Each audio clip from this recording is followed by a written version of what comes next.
for strangers to kiss and hug you hello. If the pandemic puts an end to that, I'm delighted. As a blind person, what I'm afraid of is that people, they start becoming really more distant than they were before. Because if you meet someone, touch is important. Yeah. How do we make sense of our new lives? Revolution of the Senses, Sunday at 14 GMT.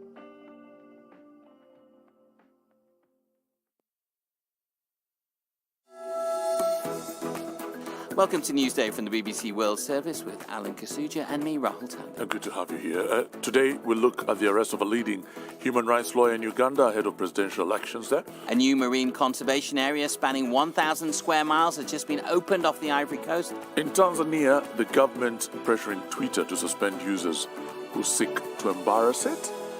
Those and other stories after this news update. BBC News with Danielle Yawowiecka. Efforts have begun in Britain to clear a backlog of thousands of trucks in and around the port of Dover after France eased a 2-day ban on entry from the UK. British soldiers are helping to carry out coronavirus tests for all those who want to cross the Channel. France imposed the restrictions after the British government warned of a new variant of the virus. Donald Trump has described a coronavirus relief bill agreed by the US Congress on Monday as a disgrace. He complained that the $900 billion deal failed to provide enough help for American families and demanded that it be amended. Mr. Trump has pardoned another 15 people ahead of his departure from office next month. They include a former election campaign aide, George Papadopoulos, who pleaded guilty to lying to the FBI about his contacts with Russia. The head of Afghanistan's independent election monitoring agency, Mohammad Yusuf Rahid, has been shot dead in Kabul. It's the latest in a series of targeted killings. Mexico is to start immunising against COVID-19 on Thursday, putting it on course to become the first in Latin America to do so. The authorities approved the Pfizer-BioNTech vaccine last week. Police in France say 3 officers have been shot dead after responding to a report of domestic violence.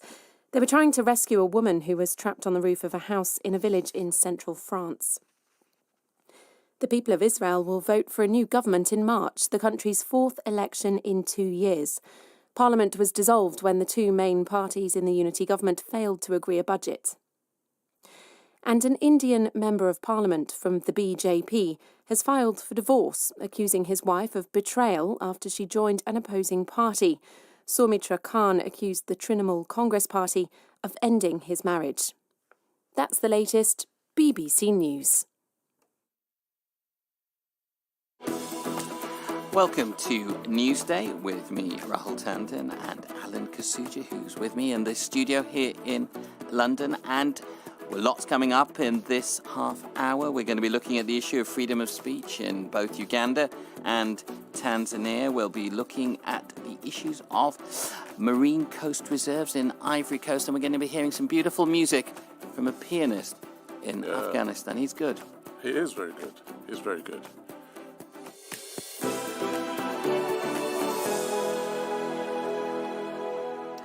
But let's start this next half hour. We're going to talk about free speech in Africa for a bit with 2 stories, one in Uganda and one in Tanzania. Yeah, but before we get to that, we go to the United States first. And President Trump is rushing to approve a final wave of mining and energy projects on forest land across the United States before he leaves office. Environmentalists and activists are alarmed by the initiative and say it will devastate millions of acres of forest in several states, including Nevada, Utah, and South Dakota. In the state of Arizona, the land is expected to be used for the construction of one of the largest copper mines in the country, the Resolution Copper. But the land is considered sacred by a Native American tribe. I spoke to Wensler Nozi Sr., who is a former San Carlos Apache tribal leader, and he is protesting against the mine. We always stayed on the journey of reaching the conscience of the people of America and elsewhere. The way the federal law reads and then the exemptions from all the federal laws that they were given really gave Resolution Copper the upper hand. We continued to educate and we began to use the Constitution of the United States. So from that point in time, we began to get allies within the country. People began to voice their disagreement with this land exchange. And it raised the tension enough to have Bernie Sanders, Raul Gahava in the House and in the Senate bring forth bills that will help reverse the action that was made. It's important that the American people and other people throughout the country continue to press the Congress and the people who made this decision. And it's making them aware and making them look at what America is totally losing. Again, it saddens us because, these are unique places and very special places that make America what it is. And then the environmental impacts of what Resolution Copper is going to do and how it's going to affect the southwest of Arizona and how it's going to set a precedence in the United States of these ancient places being destroyed. At a personal level, you also camp out in oak flats in Arizona, most nights to protect the land.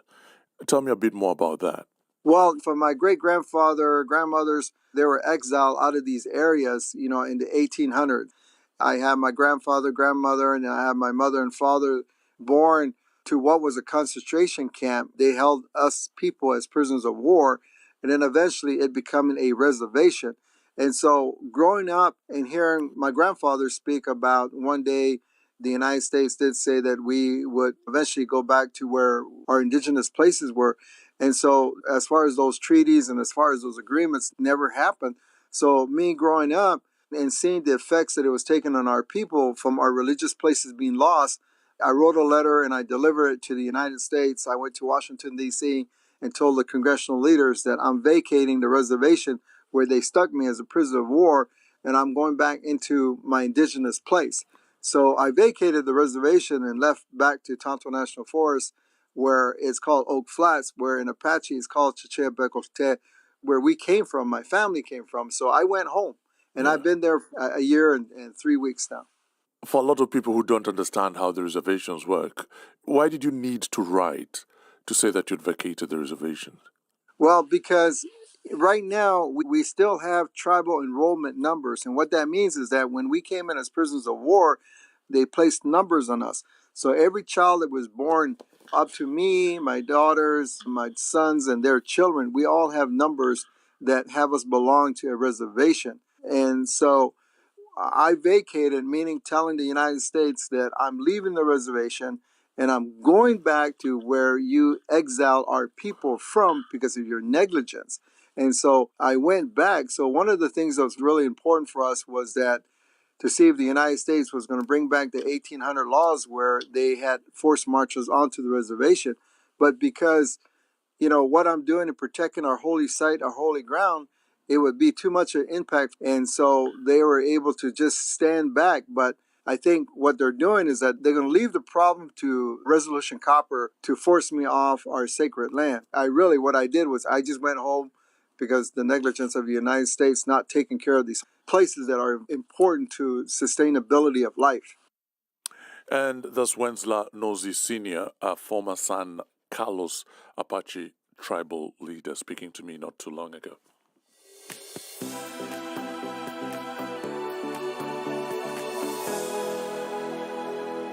We're going to spend some time now looking at freedom of speech in different parts of Africa. And firstly, government critics in Tanzania have found themselves in trouble during recent elections. Most social media platforms were blocked. Now, one particular source of irritation to the government is a Twitter user called Kigogo, and he's had his account suspended twice. The BBC's Dickens Olewa has been looking into this story. Tell us more, Dickens, firstly, and thanks for joining us on Newsday, about Kigogo and the sort of tweets that he's been tweeting, the sort of influence that he's having in Tanzanian life. Yeah, so good morning. So at Kigogo 2014 is a Twitter account that has been posting news and views about Tanzanian politics and has mostly been critical of President Magufuli. So days before the October election, Twitter suspended this account after what later turned out to be spurious copyright claims. And in one instance, actually, more than 1,000 tweets from Kigogo's accounts were copied. And then these tweets were used to set up 3 websites. And then the owners of these websites reported Kigogo to Twitter. So according to Kigogo, the Tanzanian intelligence were behind the operation, but the government spokesperson who I reached out to for comment has not got back to me. You say that Twitter shut this account down. And is the view that Twitter did it under pressure from the Tanzanian government? Not at all. Not at all. It essentially what actually happened was that the complainant followed what is a legitimate process of filing copyright complaints. So it's just that legitimate process is now being used for nefarious reasons. So and that's kind of just a new kind of like a law hack strategy that is now being used to take out voices that are deemed critical of the government. And that's a much wider general problem in Tanzania, isn't it, in terms of the ability to criticize the government? Exactly. I mean, since President Magufuli came to power in 2015, the Tanzanian press has had this, delicate dance of, trying to report stories. I mean, at the moment, you have a situation where most of them are told to be balanced. Usually what that means is that they should not contradict the government, or they should ensure that they have a comment from a government official. The problem is that sometimes they reach out to the government for comment and they don't get back to them. So it means that in a way they are self-censoring. Yeah, just very quickly, it's easier maybe to control the press. Not so easy to control social media, though.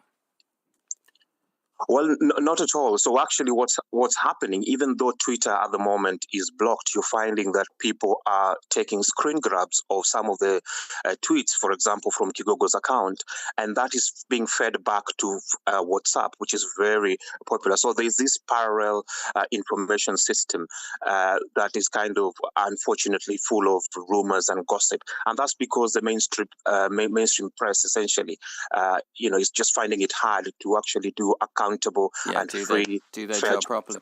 Dickens Olewe, thank you so much for bringing us up to date on what's happening there in Tanzania.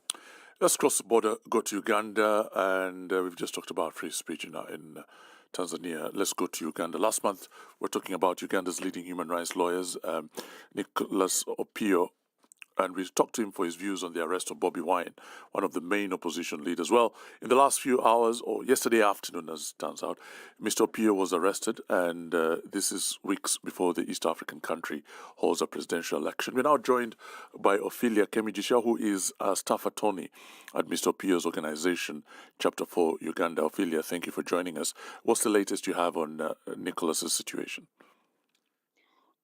Thank you, Alan, for having me. So Nicholas was arrested with two other lawyers at a restaurant in Kampala in the afternoon. For a few hours, we were not sure of his whereabouts. Then police confirmed that they were holding him on allegations of money laundering and other what they call malicious acts. So we're able to locate where he's being held. Unfortunately, he was denied access to his lawyers yesterday. A team of lawyers from our organization and also his personal lawyer went to the detention center and were unable to be in touch with him. As of this morning, the team has gone back and are trying to get access to him, but we've not had any updates apart from what police have said. Okay, you say you have had no updates. Angelo Izama, who you will know is a member of the Chapter 4 board and also a journalist from Uganda, tweets that he hears that he'll be arraigned in court, and he goes on to say that he's a civic leader, no risk of flight, but he worries that he might be held, and it might be that he'll be spending the holidays, if not longer, in detention. Do you know anything about that? Well, of course, we are pushing for him to be arraigned in court because the correct procedure for such a situation would be for him to be summoned and then make a statement and then arraigned in court if they have any evidence. Unfortunately, he was instead abducted by people in plain clothes and handcuffed and held without access to his family. So the whole process has been quite dodgy. But we are hoping that our calls for them and for the security agencies to follow the law will be heeded. And of course, we are hopeful. As human rights defenders, we always hope for the best, and we hope that he will be released soon. Right. The Uganda Police Force, as of 16 hours ago, tweeted that they confirmed the arrest of Nick Opio by a joint team of security and financial intelligence on allegations of money laundering. What do you know about these allegations? Have they been substantiated? Do you know anything as a staff attorney at the organization about the possibility of money laundering? Is it as an organization or is it him as an individual? Well, this accusation of money laundering and its twin, terrorism financing, is something that has plagued the NGO sector for a long time. In 2017, at least 3 organizations were raided and their accounts frozen on similar allegations. At the time, they called it illicit financial transactions and conspiracy to support subversive activity to destabilize Uganda. So it's not a new accusation, but there is no, in the case of Action Aid, Gliss and Horo Institute, who are also people worked with, there was no evidence at all. It was really just to destabilize them instead. So there isn't any. I can confirm that we do not do any money laundering at Chapter 4, and that this is just a way of trying to close the civic space even further in Uganda. Ophelia Kemigisho, thank you, staff attorney at Chapter 4, which is the organization that Nicholas Opio, our Ugandan human rights lawyer, leads. Police in Uganda have gone on to say that investigations are progressing and any new developments will be communicated in due course, and that he remains in the police custody in what is referred to as Special Investigations Division. That is a story that we'll keep across here on the BBC World Service. You're listening to Newsday with me, Rahul, and Alan here in our studio in London. Let's have a look at some of those headlines. After 3 nights stuck in the cold, sleeping in their lorries, thousands of truck drivers are to be allowed to leave the UK and enter France. Donald Trump has rejected a $900 billion coronavirus relief package, which is agreed by Congress on Sunday after months of wrangling. And an Indian MP from the Hindu nationalist BJP party has filed for divorce, accusing his wife of betrayal because she joined a different political party. That is in the state of West Bengal, a state I spend a lot of time in. In India, it's a very political state that people do get very head up. Lots of arguments I've seen between couples over their political rivalries. Let's have a bit of the sports news now with Al. No arguments with him, I think. You can argue with me all you like. Not always right.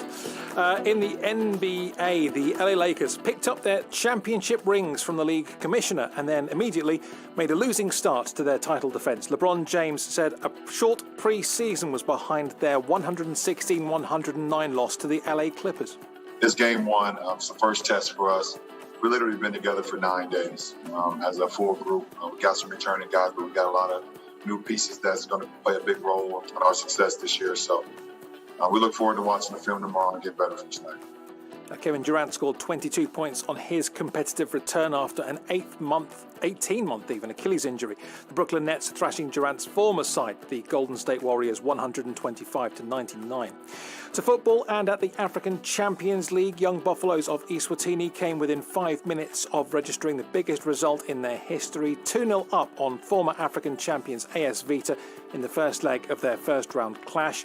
They conceded in the 86th and 89th minutes to draw 2-2. Raja Casablanca also surprisingly held to a draw their game at Senegal's Tinguth, finishing goalless. Mamelodi Sundowns, though, will have a 2-0 advantage to their home leg of their tie against Galaxy of Botswana. All but 2 of the remaining first-round first-leg fixtures are due to take place on Wednesday. And one of the proudest records of African football comes under serious threat. They may not have got past the second round of the Champions League in the Champions League era, but in the 62 home Champions League and Confederation Cup matches that Nkana of Zambia have played in their history, they have never lost. 44 wins, 18 draws, a run that dates back to 1983. But Zambian journalist Kennedy Gondwe says that could change today. The club is cash-strapped. Mopani Copper Mines, who've been their sponsors for a very long time, have cut their package. And the news of financial uncertainty has seen Nkana lose some key players. They've had to rely on Idriss Mbombo, who comes from Democratic Republic of Congo. He himself has been playing over a pen barrier for some matches now. This is not the right time for Nkana to be playing such a formidable team like Petro Atletico of Angola. To Europe, Lionel Messi, good day. Cristiano Ronaldo, bad day. Messi broke Pele's all-time record for the most goals scored for a single club by netting in a 3-0 win over Real Valladolid, his 644th for Barcelona. Meanwhile, in Italy, Cristiano Ronaldo's Juventus were thumped 3-0 at home by Fiorentina. That's their first Serie A loss of the season. And in England, Manchester City swatted Arsenal aside in their League Cup quarter-final. Arsenal again looking poor in City's 4-1 win, while second-tier Brentford shocked Newcastle to join City in the final four. The question of who joins Brentford and Man City in the last four will be answered on Wednesday when Stoke play Spurs and Everton host Manchester United. Thank you very much indeed there, Al, for this. I just don't get it, how you can think, Alan, that Ronaldo's better than Messi, but, you know. It's kind of obvious. It's Really? kind of obvious, yeah. Oh, dear. Ivory Coast, we're back in Ivory Coast. It has opened its first protected marine area off the southwestern town of Grand Berby. The sanctuary, spanning more than 1,000 square miles, is home to seabed creatures, coral reefs, and tropical fish, and it's also an important nesting and foraging ground for turtles, including the vulnerable leatherback. Now, for more on this, we're joined by Abu Bamba, Executive Secretary of the United Nations Environment Programme, Abidjan Convention. First of all, what does this marine reserve look like, if you may? Well, the marine reserve that was put together day before yesterday is 50 kilometers wide and 23 kilometers long. So we're talking about 2,600 square kilometers. It's reserve that is very rich in terms of biodiversity, fauna. You know, you mentioned a couple of species and some endemic species that you can find there. And flora as well, and different ecosystems, mountain, sea, coastal, freshwater, you name it. It's pretty populated, more than 20 villages around and 100,000 inhabitants. Yeah. It's known to be like a big fish production area in the country or even in the region. So Interesting. they have almost. Yeah. Interesting. You're talking about the region. We were speaking earlier to Christian Metcalf, and he said that it will hopefully act as a regional example. How bad is the situation in the region, and why now? Why is it important to move now? If you look at the last reports, the state of marine environment, in West Africa, is pretty alarming. We have pollution there and there, coastal erosion, so many problems.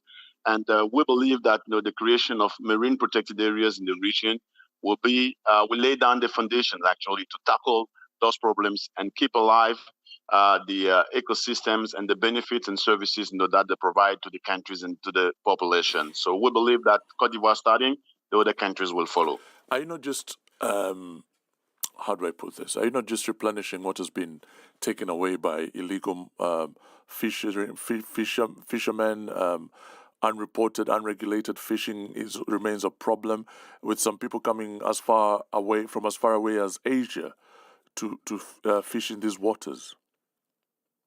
Yes, absolutely. And the marine protected area is actually an answer to illegal fisheries in West Africa, in particular in Ivory Coast. We've been discussing with the villages, with the artisanal fishermen, and they've been complaining a lot about fishermen trawlers coming from Asia and wiping out all the fish. And we are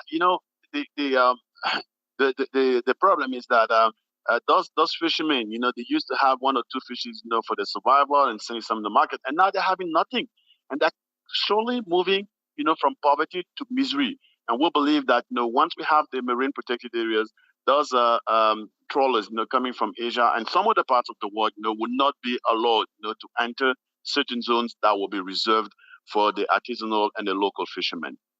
Really good to talk to you, and thank you for spending some time with us this morning. We've been speaking there to Abu Bamba, Executive Secretary of the United Nations Environment Programme.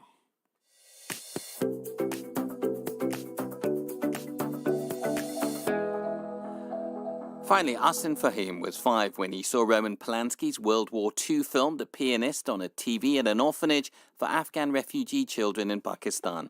The famous scene in the film when a hungry and terrified Polish Jewish pianist plays for a German officer to save his life would determine the course of Arsen's life.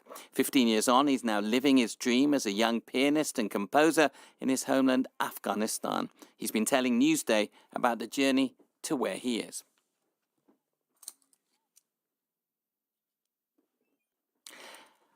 There we go. I mean, it's a fascinating film, The Pianist. Have you seen it? Yeah, do you play the piano, by the way? No, well, I try sometimes, and I just sort of, I think of myself as a jazz artist, because I don't seem to know what I'm doing. But my daughter plays it beautifully, which is fantastic. Right, I have a piano in my house, but everybody just looks at it. Any musical instruments? You've got a lovely singing voice, haven't you? No, I don't. I actually... Oh, no, singing, yeah. There's a lot of demand for my voice to sing.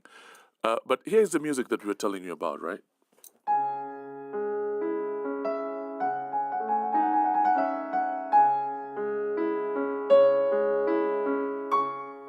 The first time I saw The Pianist, I was about 5 years old, and I was living at an orphanage in Pakistan. And I just wondered, like, what is this thing in this movie? How did it save his life? How is it so beautiful and so powerful? But I never actually got to see a piano and learn or have any lessons, because even in Pakistan they were so rare.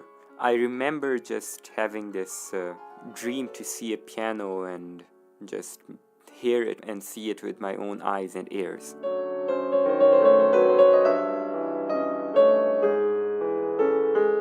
In 2012, my family decided that it was time to move back to Kabul, to Afghanistan.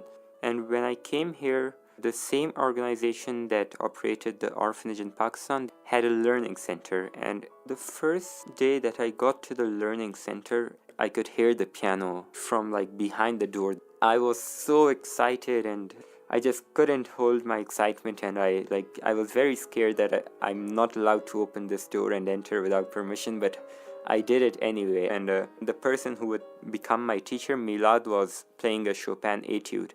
That's the first day I saw it, and I played with it a little bit, even though I didn't even have any lessons yet. But I immediately fell in love. I just knew that I have to continue. I can't leave this. I can't stop now. The piano was almost the only thing I had, and I would spend all day with it. So in a way, it actually did like save me.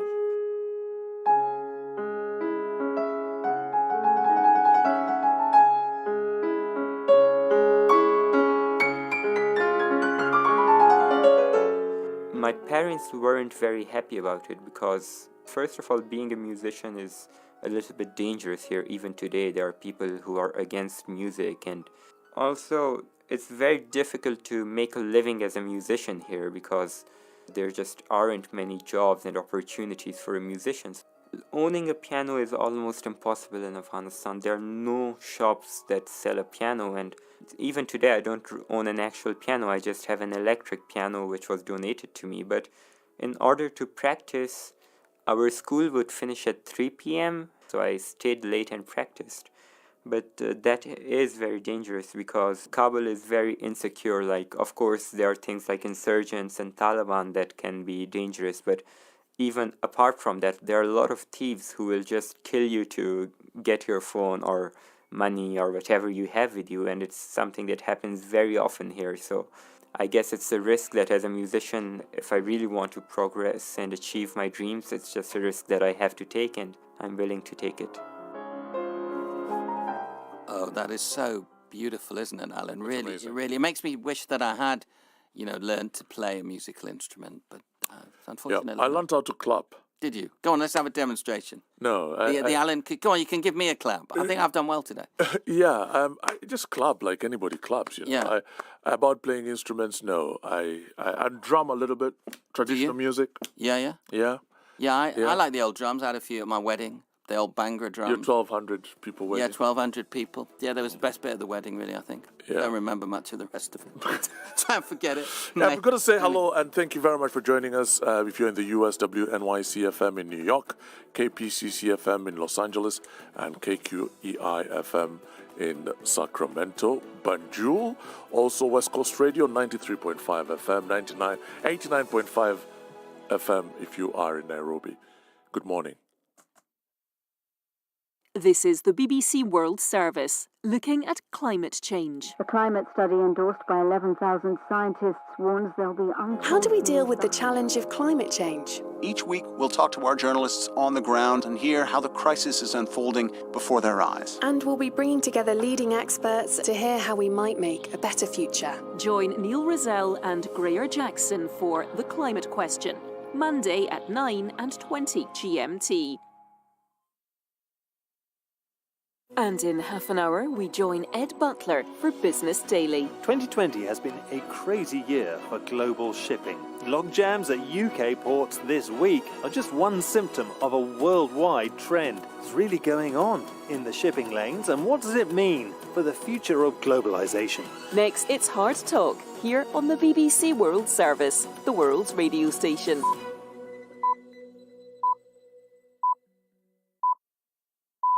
Coming up after the news on the BBC World Service, it's Hard Talk with me, Stephen Sacker. Not just in the United States, but across the world, the Black Lives Matter movement has prompted debate about race, identity and power. It's a campaign predicated on ideas about what it means to be black and white. But what if those very terms are themselves part of the problem? My guest, Thomas Chatterton Williams, is a mixed-race American writer, a self-declared ex-black man whose ideas present a challenge to so-called woke culture. Black Lives Matter, you mentioned, in terms of their desire to not be violated in the streets and shot down by police officers, I'm all for it. As far as they believe that there are actually black lives that are fundamentally, essentially, inherently different than white lives, then I don't get on board with that rhetoric. That's Thomas Chatterton Williams on Hard Talk after the news. Hello, this is Danielle Yawowiecka with the BBC News. The head of Afghanistan's independent election monitoring watchdog has been shot dead in Kabul. As Secunda Kamani reports, it's the latest in a series of assassinations in Afghanistan. Mohammad Yusuf Rashid ran the Free and Fair Election Forum of Afghanistan, helping observe the country's fraught elections and highlighting concerns about voter intimidation and fraud. He was shot on his way to the office this morning. Targeted attacks, particularly during the morning commute, have become a daily occurrence in the country. Victims include human rights activists, government figures and journalists. Yesterday, 5 people, including a number of senior doctors in charge of health services for prisoners, were killed when a magnetic bomb was attached to their vehicle. Efforts are starting in Britain to clear a backlog of thousands of trucks in and around the port of Dover after France eased a 2-day ban on entry from the UK. France imposed the restrictions on Sunday after the British government warned of a new, fast-spreading variant of the coronavirus. The Netherlands and Belgium have also relaxed bans on entry from the UK. John Donnison reports. France reopened its border overnight, and the port of Dover says services are resuming today. But anyone travelling to France from the UK will have to show proof of a negative coronavirus test in the previous 72 hours. At Manston Airport, where more than 2,000 lorries are parked up, the military will be brought in to assist mobile NHS test and trace services. Drivers should get test results within half an hour. The Transport Secretary, Grant Shapps, said it would take 2 to 3 days to shift the backlog. Donald Trump has condemned a coronavirus stimulus bill passed by the US Congress on Monday after months of wrangling as a disgrace. Mr. Trump's intervention has cast doubt on whether the relief package will be passed before Joe Biden takes office next month. Here's Peter Bowes. This is either bluff on the part of the president or it is a major bombshell just before Christmas for those many millions of Americans who'd been hoping for those lump sum payments, also extra unemployment benefits and a great raft of other aid measures to help people through the coronavirus pandemic. And a statement by the president that suggests he perhaps doesn't understand the process because another bill, a much bigger spending bill, was linked to this coronavirus aid. And that bill includes many other issues related to spending by the US government. And the president is complaining about some aspects of that bill. President Trump has pardoned 2 men convicted of lying to Robert Mueller's inquiry into Russian meddling in the 2016 US presidential election. George Papadopoulos, a former Trump campaign aide, and Alex van der Zwaan, a lawyer, both served brief jail terms. World news from the BBC. Police in France say 3 officers have been shot dead after responding to a report of domestic violence. A 4th officer was wounded. They were trying to rescue a woman who was trapped on the roof of a house in a village in central France. The French Interior Minister says the suspected gunman has been found dead. He was believed to have been suffering from mental health problems. The people of Israel will vote for a new government in March for the 4th time in 2 years. Parliament was automatically dissolved as required by law when the 2 main parties in the unity government failed to agree a budget by the end of Tuesday. The Prime Minister Benjamin Netanyahu and his coalition partner Benny Gantz of the Blue and White Party blamed each other. Here's Alan Johnston. It comes at a bad time for Mr. Netanyahu. He's being heavily criticised for his handling of the coronavirus pandemic. The Israeli economy is in big trouble. And at the same time, his trial on corruption charges will be gathering momentum probably during the election campaign. He denies all the charges against him. Alan Johnston reporting. The organisers of next year's delayed Tokyo Olympics say they've started from scratch in their planning for the opening and closing ceremonies because of the coronavirus pandemic. At a news conference in the Japanese capital, the Tokyo 2020 chief executive Toshiro Muto said there'd been an urgent need to simplify the events in a short time. The coronavirus delay has already added nearly $3 billion to the cost of the Games. An Indian MP from the Hindu nationalist BJP has filed for divorce, accusing his wife of betrayal after she joined an opposing party. Appearing on the verge of tears at a news conference, Soumitra Khan requested that his wife Sujata Mondal Khan stop using his last name. He accused the Trinamool Congress Party of ending his marriage. Mr. Khan, an MP from West Bengal, himself defected to the BJP last year. BBC News.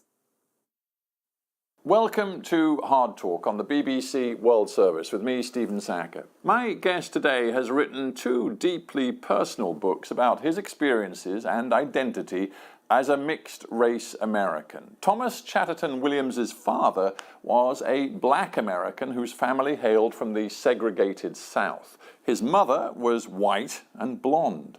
As a boy and young man, Thomas identified with black popular culture. It gave him a sense of black identity. But then he started to question the stereotypes he was being fed. He moved to Paris, where he was freed from America's particular race legacy. He married a white French woman, and his first child, a blue-eyed, fair-haired daughter, prompted a major rethink on issues of race and identity, captured in his second book, Self-Portrait in Black and White. He describes himself as an ex-black man. He challenges those, both black and white, who define themselves by the colour of their skin. It's controversial territory, particularly in this age of Black Lives Matter and a new global focus on issues of race and racism. Negative reaction to his ideas from the left prompted Thomas Chatterton Williams to challenge so-called cancel culture, what he sees as a woke censoriousness stifling legitimate debate. So, how much room is there right now for respectful, thoughtful discussion? He joins me now from Paris. Thomas Chatterton Williams, welcome to Hard Talk. Hi, thanks for having me. Well, it's a pleasure to have you on the show. Thomas, I think we need to begin with a little bit of your personal story. You were born in the United States to a black father and a white mother. I'm just wondering how, as a child, now that you've had many, many years to reflect on it, how did you forge your own sense of identity coming from a mixed-race family? Sure. Well, you know, race is constructed different ways in different locations, which is something I didn't know coming up in the 80s and 90s in New Jersey. I just knew that I was the son of a black man from the segregated South and a white mother from out west in California. And the culture that I grew up in was one in which the logic of what we call the one-drop rule prevailed, which was essentially, if you have any black ancestry at all, then you're black. The white kids I grew up around in New Jersey didn't think of me as white, and the black kids I grew up around were accustomed to accepting any manner of different skin tones and hair textures under the umbrella of blackness. So my sense of self was rather uncomplicated until about the age of 30, when I had moved to Paris, married a blonde-haired, blue-eyed, white French woman who resembled my mother in her physical characteristics, actually, in terms of blonde hair and blue eyes, and realized that if we were to have children, that they very well may not physically present as black. Thomas, I'm going to stop you because this is such a fascinating story and I want to go through it piece by piece. So if I take you back and rewind to when you're a kid growing up in New Jersey, I believe, you say that you could identify with the black kids around you in the neighborhood, but what you missed out in that story is what your parents actually told you, because you had your black father, your white mother. What did they tell you you were as you were growing up, or what did they sort of encourage you to think? Sure. So, my father is old enough to be my grandfather. He was born in 1937 in Longview, Texas. He grew up fully under segregation prior to civil rights. He was an adult before civil rights. So he is from an America that I really only know about from reading and from listening to him and other elders. But where he grew up on the segregated side of town, there were always people who looked white who were technically black, or who were believed to be black, or who believed themselves to be black. So my father, he's a trained sociologist, and he and my mother taught me that race is not something that's biologically real. We see physical contradictions all the time around us, but it's something that's socially constructed and real because we make it so as a society. So my mother and my father were pretty clear that my brother and I were black men in this world, and we needed to understand how to move that way in the world, and we also needed to be proud of that. So actually, in my mixed family, I had a relatively uncomplicated sense of myself as black. Yeah, I am interested in that because I know you, for a while you were into rap culture and sort of popular black culture, and then you decided that that was a very restricting, unsatisfactory sort of framework to express your identity and your blackness within, so you moved on from that. But nonetheless, I'm very taken with something that you wrote as recently as 2012 when you were reflecting on the age of Barack Obama in the White House, and you said, mixed-race blacks have an ethical obligation to identify as black, and interracial couples share a similar moral imperative to inculcate certain ideas of black heritage and racial identity in their mixed-race children. So there we are, just 8 years ago, Obama in the White House, and you absolutely sure not only of your own black identity, but also that your kids should have a very clear black identity. Yeah, well, there's no physically more diverse group of people than American blacks. They run the gamut from blonde-haired, blue-eyed folks to people who look directly out of Western Africa. I believe that there was kind of a decision and a choice and a kind of duty to almost defend this identity that I felt myself coming close to being perceived as having left behind. And when I wrote this op-ed in the New York Times in 2012, I, in retrospect, can see that I was attempting to convince a readership of one. I was trying to persuade myself that having these children that I was aware were going to look most likely in ways that other people would not perceive as black, I was trying to convince myself that I wasn't giving up any so-called authenticity. It wasn't until I actually was living with them, not as ideas, but as actual flesh and blood human beings, that I realized that I was going to have to have a much more sophisticated and complicated understanding of what it means to be authentic.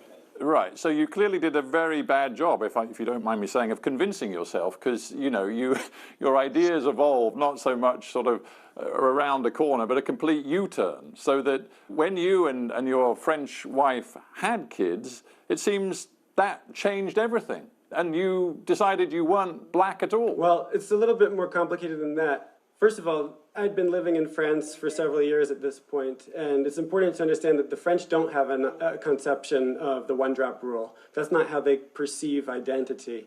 Many people didn't understand why I even identified myself solely as black. They would be more familiar with terms like métis, which would be mixed, and that's its own kind of category. And they never had slavery within the bounds of their own society, so there wasn't this fear of the impurity that a drop of black blood was thought to give whites in America, the impurity of being enslaved. So all of this was foreign to my wife, but I had prevailed on her that she was going to be the mother of black children, and she was into it. But when our daughter was born looking essentially Swedish, I realized that, it was going to be a head trip to send a child out into this world to identify by the logic of the plantation in the 21st century. I realized I needed a new vocabulary to understand her, but I wasn't saying that I'm no longer black or that she is white. I was saying that the existence of her in my life had kind of thrust the fiction of race into my consciousness in a new way, and these categories no longer made sense to me, not just for us, but for anyone. Right, but so maybe I've misunderstood things, but I thought you had pretty much declared that you were, to coin a phrase I've seen, an ex-black man, that you renounced the notion of you being black. This is why it's important to say things as clearly as possible, because it's not that I'm an ex-black man, but I think that everybody else is white and black and that these categories are real. It's that I'm saying I'm an ex-black man because I'm saying that I don't any longer want to participate in this racial binary that's built on the unequal interaction of Europe and Africa through the slave trade in the New World. Right, but this is so, if I may, Thomas, sorry to interrupt, but this is so interesting because what you're trying to do is put all of the agency for the way you relate to the world in your own hands. But surely the whole point of Black Lives Matter, of all of the debate we see today about race, is that race is not something you can define for yourself. It's the way you are perceived and defined by others. And frankly, for you, yes, you live in France, but you're still an American man, and you have an influential voice now thanks to your writing. But you know, when you go back home to the United States, you will be perceived still as a black man. I mean, you can't renounce your race, can you, in that way? Well, you can you can rebel against what you consider to be a mistaken and unjust order. A police officer can stop me and consider me black and kill me, and that would be a racialized death if he were to do that. But that doesn't mean that I have to accept his definition of reality when I create my own sense of reality. But you can't escape from his, that's the point. You can't escape from his definition of reality. And when you talk about race today, I think it's fair to say that a lot of black people in the United States think to themselves, well, here's Thomas Chatterton Williams, who writes the New York Times, the New Yorker, Atlantic magazine, all of these influential magazines. He talks interestingly about race, but his lived experience is so different from mine that he frankly has no real right to tell me what race means, how we should deal with race in America today, because he's, in a funny sort of way, run away from it. He lives in Paris, and my lived experience back in the United States tells me that being black is still a very real and meaningful and discriminated against experience.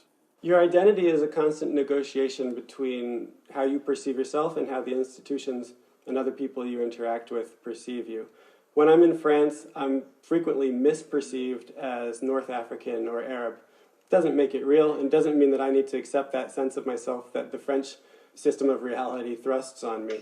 It doesn't mean that people who are racialized as black in America need to reify or reinforce that sense of themselves by embracing the mistaken racial categorization society thrusts on them and continuing to reproduce it. So I think that people have to do two things at once. They have to fight against the racism that actually exists in the world that they encounter, and they have to keep their eyes on a future that no longer has need for these antiquated ways of seeing that are not based on anything scientifically or biologically real in our bodies.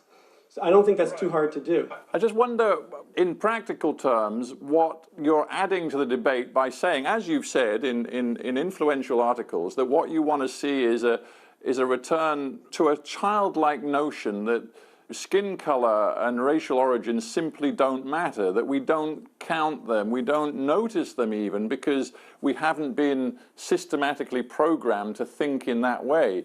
You talk of that being the ideal you want to work towards, but in what way is that anything more than fantasy? I don't know what to say other than, you have to kind of demand things that seem unreal in the moment in order to make progress. James Baldwin, to paraphrase, said something like, anytime you acquiesce to the idea that some people are white and some people are black, you're buying into a delusion. And to escape that delusional thinking is impossible, but we owe our children nothing less than the impossible. I mean, we cannot simply accept that the world will always believe that black people and white people, so-called black people and so-called white people, are of different races, even though we know that there's no such thing as different races within the human family. And we can't just buy into that without wishing or hoping for a system of reality that would that would be actually true and accurately reflect the fact that we are one and the same. But I'm very mindful of the most ethnicity. famous sort of civil rights quote of them all, Martin Luther King, saying people should be judged not by the color of their skin, but the content of their character. I mean, that in essence is pretty much your message too. But the whole point of Martin Luther King surely was that he wanted a civil rights movement to peaceably demand change and fight for justice. And your approach seems to be almost to say, well, because I don't accept the sort of binary black-white paradigm, I'm sort of opting out of the struggle. And you clearly have a problem with Black Lives Matter. No, I wouldn't say that even. I have a problem with reinforcing ways of thinking that are based on untruths or pseudoscientific relics of conflicts past. What we have to do is figure out how we make our multi-ethnic societies work.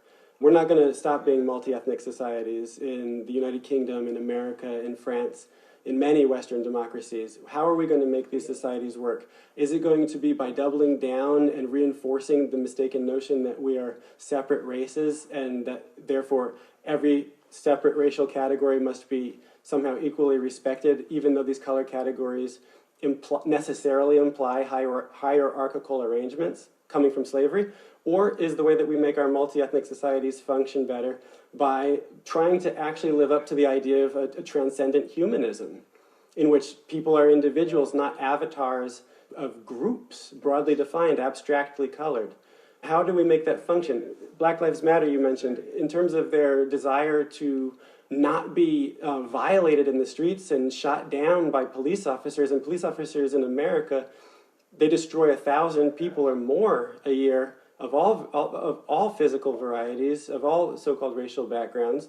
They kill about 500 white people a year in America, and they kill disproportionately a lot of Black and Native American people in America. So as far as they have a goal of trying to eliminate that type of abuse, I'm all for it. As far as they believe that there are actually Black lives that are fundamentally, essentially, inherently different than white lives, then I don't get on board with that rhetoric.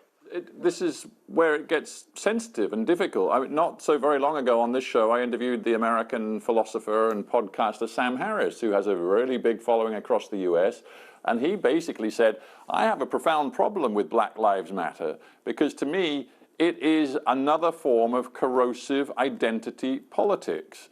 You know, I'm not so sure that pretty much you're saying the same thing, aren't you? And you're saying it actually as a man who was brought up to be feeling for himself to be a black man in the United States. But you're saying this form of politics is corrosive, aren't you?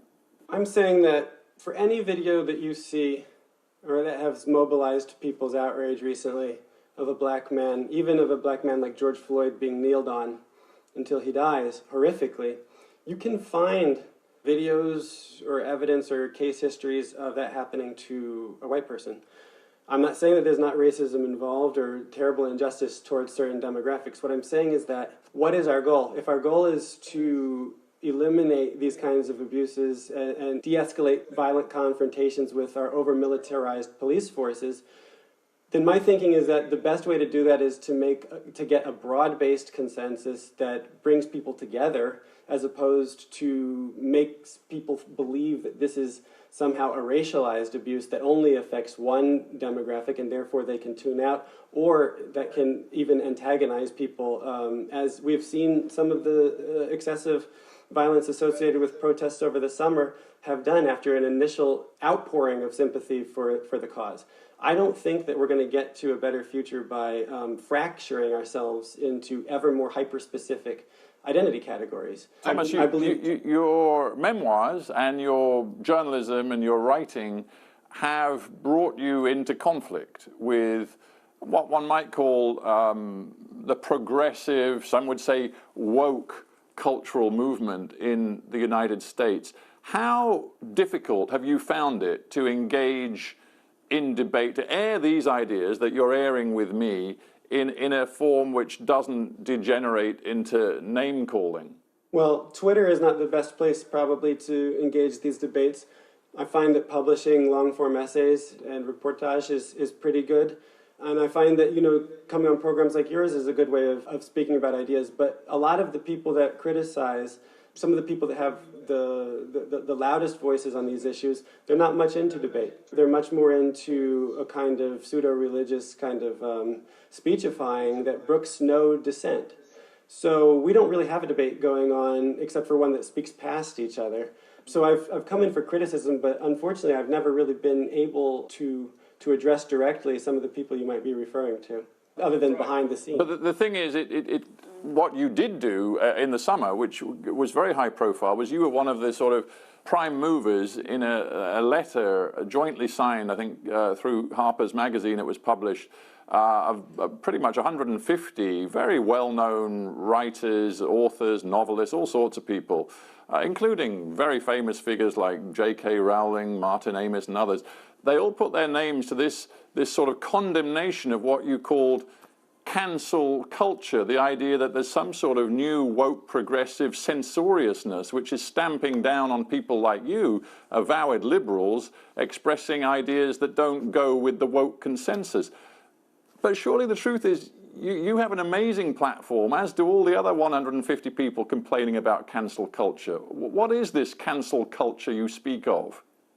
Well, yeah, the first thing is that we were very purposeful about not using that term. We never say cancel culture because that's already been something co-opted and corrupted in a very disingenuous way by Donald Trump and others coming from the right. What we identify as a kind of urge to silence, publicly shame, and most importantly, keep from being gainfully employed people whose views and speech offend some group. And this kind of censoriousness comes from both the left and the right. But it's true that in the media and cultural institutions that many of us signatories find ourselves in, it's coming often from the left. And so I don't think that many of us were arguing for ourselves, though, although I'm sure that I'm not in the position of a J.K. Rowling or a Salman Rushdie. But I think that most of us saw this letter as a way of speaking up on behalf of people that are whose names would not be on a letter. People who are seeing what happens to J.K. Rowling when she dissents from the consensus view, or who are seeing what happens to Barry Weiss, or seeing what happened to Salman Rushdie when he had a fatwa, who see what happened to Kamal Daoud in Iran with a fatwa currently. People like that who then narrow themselves and don't... Right, but hang on a minute. You can't throw in these fatwas, you know, the most famous of which was against Salman Rushdie, because if you do that, you're sort of making an equivalence between Islamist fundamentalists opposing everything that they see as a transgression of their religious ideology, and people on the left who simply think that certain things said about transgenderism or a whole host of other issues shouldn't be given a platform. Are you saying there's an equivalence with the Islamist fundamentalists?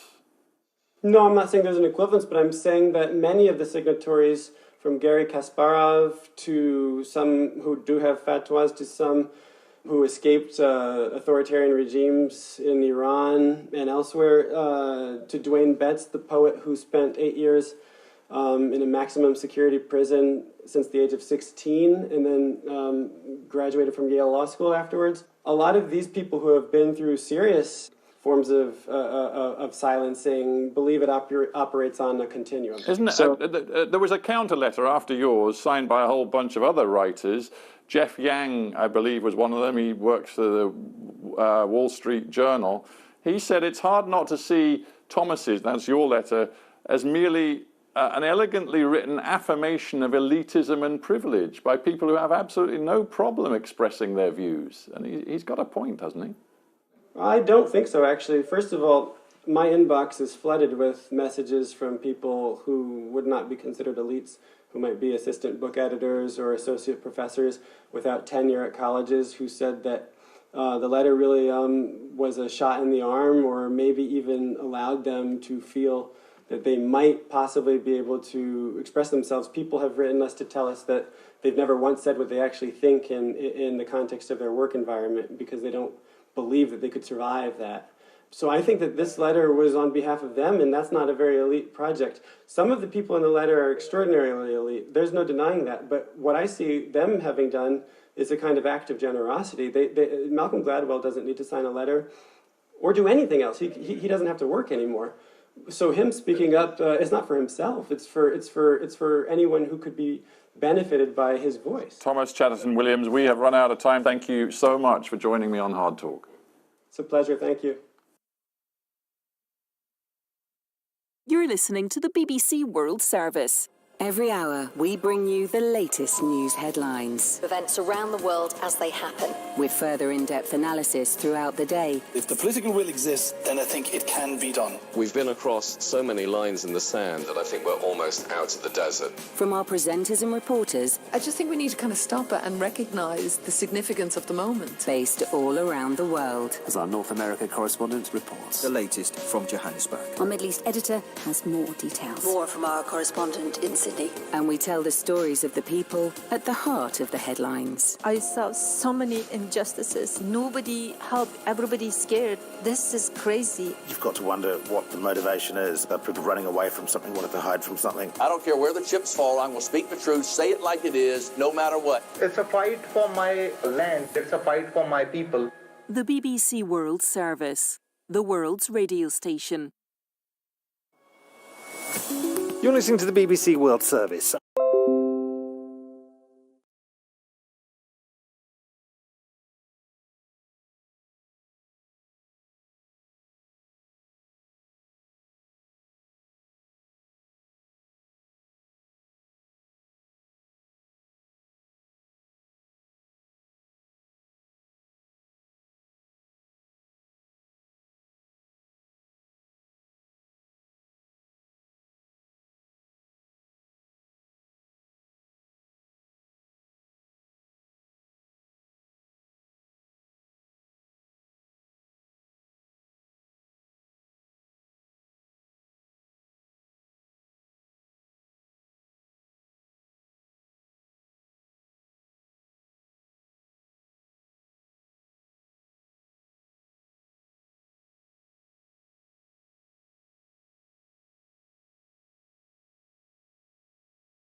Administrative headquarters nearer to them in the hope that this can help them.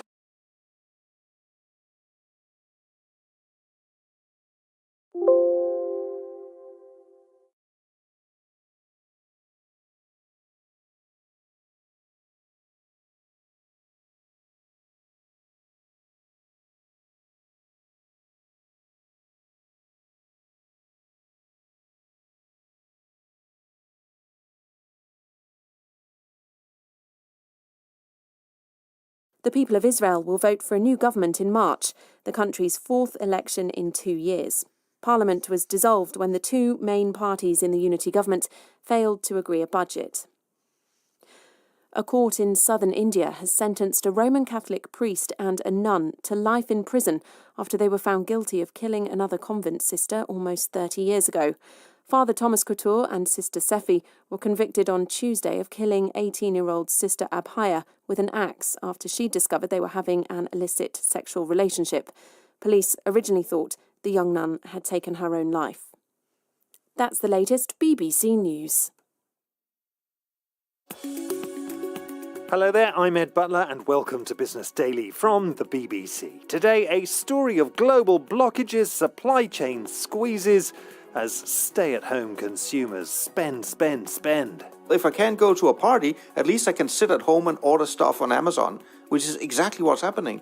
They're actually spending much more money on goods. That's causing the demand boom for container shipping. The impact of COVID on global supply chains today and how it could shape firms' behaviour in 2021. I think it's triggered the acceleration of change. As people's tastes evolve and they want more individualisation, then flexibility will be continually accelerated by the pandemic. The shipping news, that's Business Daily from the BBC.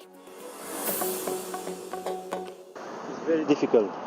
We are already here second days, trying to find some place to sleep. It was so difficult for us. We are tired, we are disappointed, we are afraid we will miss our Christmas with families and no answer. Nobody knows now. We have to wait. That's the voice of a man called Florian from Romania. He's one of several thousand frustrated lorry drivers stuck somewhere near the main UK port of Dover this week. Concern over a new strain of the coronavirus emerging in Britain has caused the French and other authorities in Europe to block traffic from Britain. Just 3 days before Christmas. It wasn't the present that these truckers were hoping for. I came on Sunday morning and on Sunday evening. We got information that border is closed, French is closed, and no option to leave the UK. We were not prepared for a long trip. It was supposed to be fast delivery, 2-3 days, and go back home for Christmas to our families. We don't know whether what is happening is to protect people from the virus or it's people playing politics. We don't know, so it's probably a mixture of both. Yeah, it's been a frustrating year, hasn't it, for everyone? So this is just adds to it, you know, a bad end to a bad year, really. I take freight to Britain and I can't go back home because stupid virus. Well, the chaos scene in the southeast of England could be resolved with a deal between the British and French authorities, but it is a sign of the times. The UK ports have already seen blockages and stockpiling over expected chaos in January, following Britain's final departure from the EU single market at the end of this month. The coronavirus disruption, though, is a pattern that is being reflected all around the world at the moment. So why exactly is that? The problem people are describing right now is, I think the best expression would be a train wreck in slow motion. And the really ironic part of it is the train wreck happened because everybody did exactly the right thing. That's Lars Jensen, the CEO of Sea Intelligence Consulting. He's an analyst who devotes himself to the curiously shifting world of global shipping. And boy, has it been lurching port to starboard in 2020. He began by explaining to me how come ports all around the world are suddenly seeing delays to boats simply getting into harbour. Way back when the pandemic hit, nobody wanted any goods shipped. So what does a shipping line do? Well, they obviously cancel a lot of sailings. That makes perfect sense. But if I cancel a sailing from, say, China to the UK, that means 5 weeks later this vessel does not arrive in the UK. But that means then in week 6, this vessel is also not able to load all the empty containers on to take them back to Asia. So in week 13, it doesn't arrive in Asia. So in week 14, well, I'm not replenishing my inventories of empty containers. Under normal circumstances, this is not a problem because the market does not change rapidly. 2020 was very different because in the interval of these 3.5 months it takes to move the empty containers back, you suddenly saw, especially the Trans-Pacific market driven by the US consumers, boom. And that means suddenly there's a huge rush to use all the empty containers for cargo in Asia. But all the empty containers are still stuck in the wrong places. And it takes months to move them back into position. So the problem is specifically the containers, not the ships. Exactly. There was a brief period a few months ago where it was the shortage of ships that was the bottleneck, but that is no longer the case right now.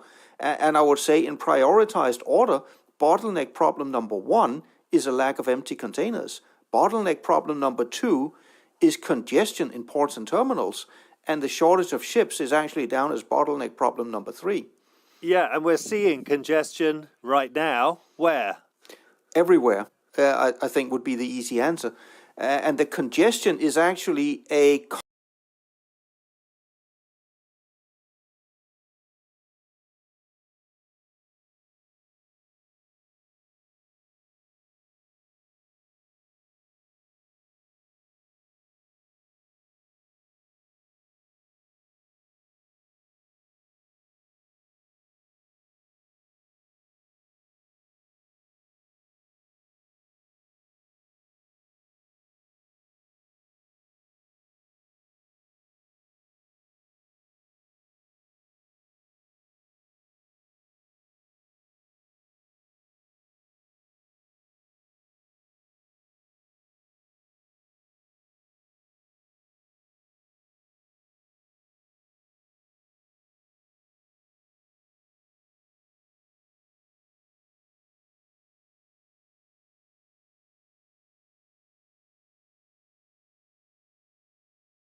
ashore and buy essential stuff for our hygiene. The mental stress it gives us not knowing when and where you'll be able to go home is unimaginable. And now, a general feeling of despair has overtaken me. From the mind or from the heart or something, I feel a little bit disappointed also. We have to stay longer on board, pays less now. They cut for all Asian officers and crew. It was meant to be my wedding on Saturday coming. Since early April, everybody on board this vessel has not been ashore outside the dock gates when we're just simply not allowed to go ashore anywhere. Seafarers around the world are mostly viewed as second-class citizens, and it's almost an invisible industry.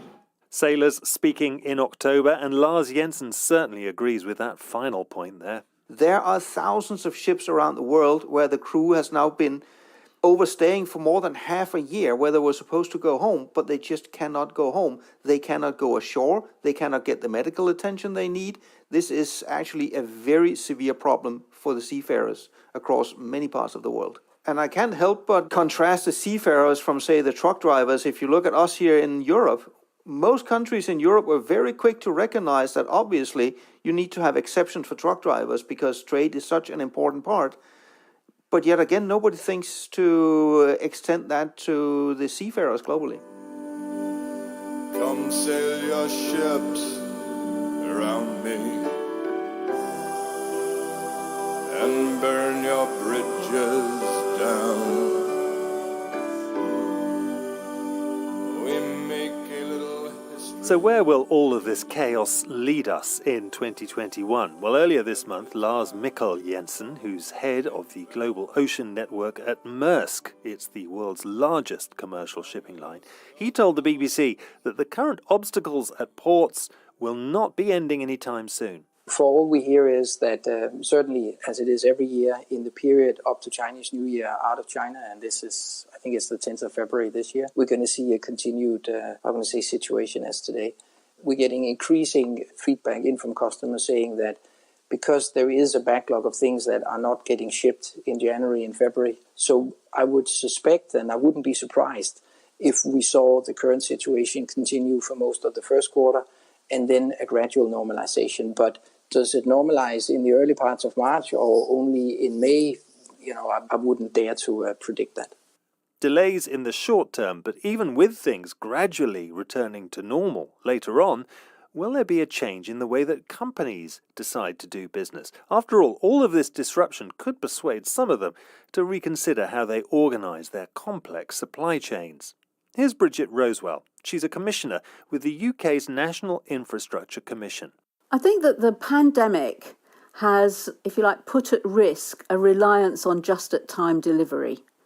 For a period, some of the things coming out of China, which people were relying on, just weren't available.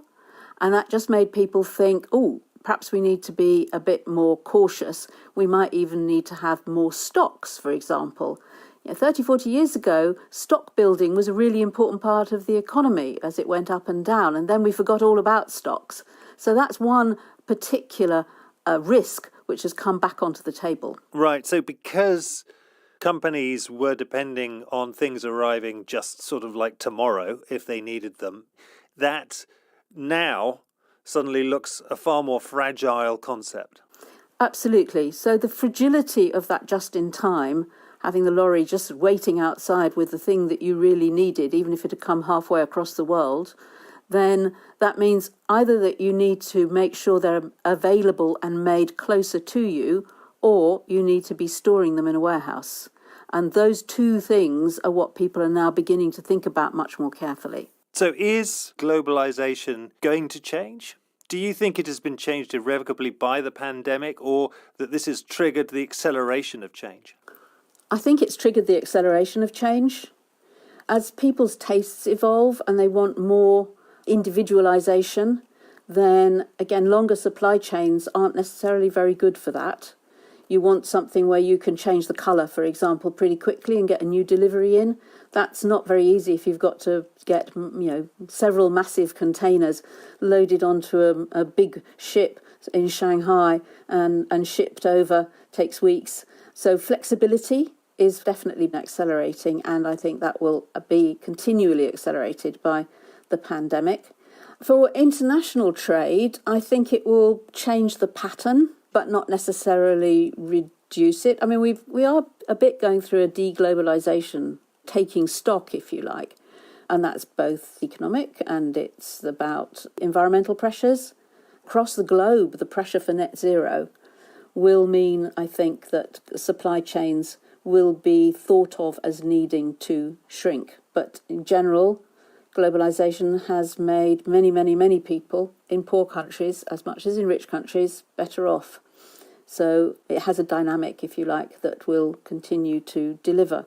The economist and UK Infrastructure Commissioner Bridget Rosewell. Well, the general economic forecasts for 2021 do vary pretty widely. No one's clear exactly how quickly businesses are going to bounce back from these latest surges in the new strains of coronavirus, nor about the speed of the rollout of vaccines. Plus, there is the geopolitical doubt as well. Does the arrival of a new man in the White House, for example, mark a thaw in the US relationship with China, or will the trade war between those countries continue? Factors like this have led some to suspect a general winding down of globalization as we know it over the long term. Will the latest disruptions in shipping add to that slowdown in trade? It's unlikely, according to the CEO of Sea Intelligence Consulting, Lars Jensen. It doesn't mean a thing, because most of the goods that are shipped in container today are high-value consumer commodities. If you go down to your local store and you want to buy a pair of shoes at, say, £100, out of those £100, it might be 10p. That's the ocean freight. What you pay in freight rates is a tiny fraction of the entire value chain. So even though you see strong increases in prices right now, at the end of the day, it doesn't matter. But you think that the changes in the way that companies are calculating their supply chains, the way that they perhaps are once bitten, twice shy by this pandemic, the fact that they suddenly no longer trust a complex and very long just-in-time delivery system might reduce the overall volume of trade travelling around the world? No, I don't think so, because even though 2020 is unique in the global nature of the pandemic, it is far from the first time that we have seen major disturbances to the global supply chain. 2 years ago, we had the world's 7th largest carrier go bankrupt overnight. 3 years ago, you had the world's largest ship line off for a week or two due to a cyber attack. You've had the entire US port infrastructure on the West Coast shut down for months on end. I mean, these massive disturbances happen fairly regularly. So whilst it's global in nature this time, it is not really that far out of the normal volatility we see in the market. Okay then, perhaps rumours of the demise of globalisation remain exaggerated, for now anyway. Shipping expert Lars Jensen there, assessing the choppy waters of the global economy. And that's almost it from me, for this year at least. Tomorrow, Tamsin Ford looks at the future of the world's cities in the wake of the pandemic and the strain that it's put on intimate social connections to cities need to adapt to maintain their function and relevance. That's the Good Ship Business Daily, maintaining an even keel as ever. Do take care.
Service. It's population, it is urban growth, it is geography, it is the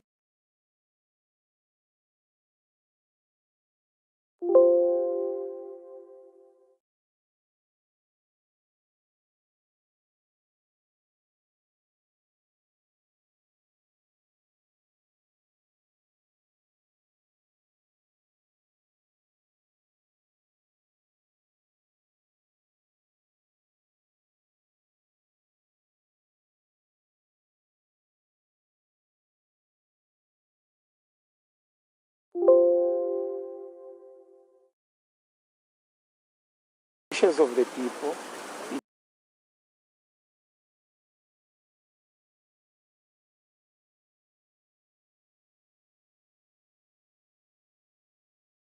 In India at the time, Bollywood's trademark musicals and melodramas.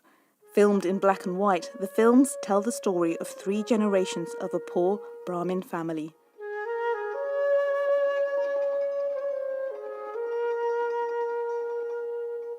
I was simply bowled over with that film. I could never think that such a film could be made in our country. And we were very curious to know what he was going to do next. What Ray would do next was set to work on the sequel to Pather Panchali, and much to Soumitra Chatterjee's surprise, he was approached in Calcutta in West Bengal to play the part of Oppu, although he had never acted in a film before. One day I was going to